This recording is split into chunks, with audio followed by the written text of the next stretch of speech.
Bonjour mes élèves, c'est École la vôtre, l'unité 2, classe CM2, thème le sol. Toutes les informations de cette vidéo se trouvent sur le livre ABC en sciences.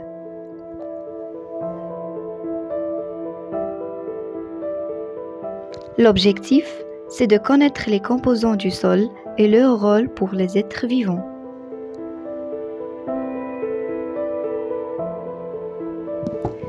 C'est quoi le sol? Le sol est la partie vivante de la géosphère constituant la couche la plus externe de la croûte terrestre. L'importance du sol. Le sol est à la base de toutes les formes de vie sur Terre. Sans sol, pas de plantes terrestres. Sans plantes terrestres, pas de photosynthèse, ni d'oxygène et donc pas d'animaux. Bien trop souvent, on sous-estime l'importance vitale du sol pour tous les êtres vivants, y compris l'homme.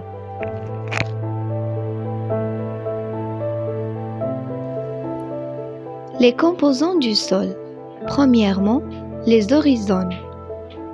L'humus, la couche organominérale, la couche minérale, la roche-mère ou le sous-sol.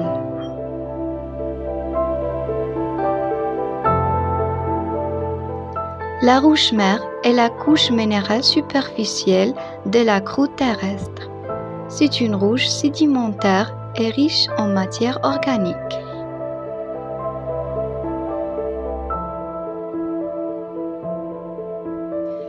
Le sol contient des éléments non vivants, minéraux, l'eau, l'air et les roches.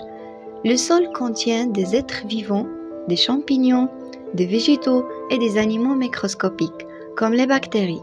Cet humus se transforme en sels minéraux, source de matière minérale pour les végétaux.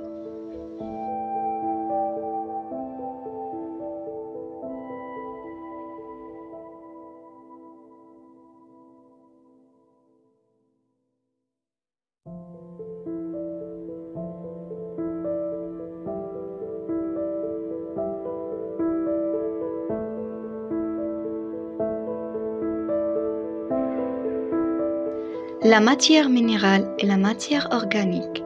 La matière minérale provient d'une part des roches du sous-sol et d'autre part d'une transformation de la matière organique.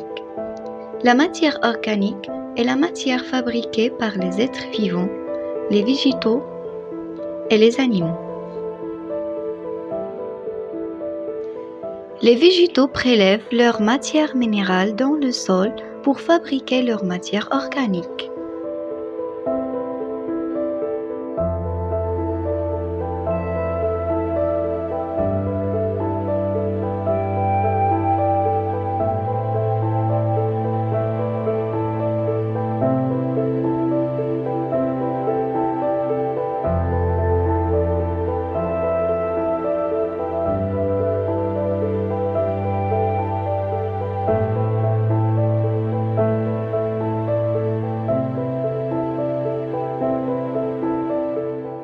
Je retiens, le sol est la partie vivante de la géosphère, constituant la couche la plus externe de la croûte terrestre.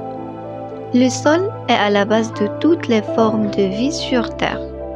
Les horizons du sol sont l'humus, la litière, la couche minérale et la roche-mère. Les matières minérales proviennent d'une part des roches du sous-sol et d'autre part d'une transformation de la matière organique. Cette dernière est fabriquée par les êtres vivants, les végétaux et les animaux.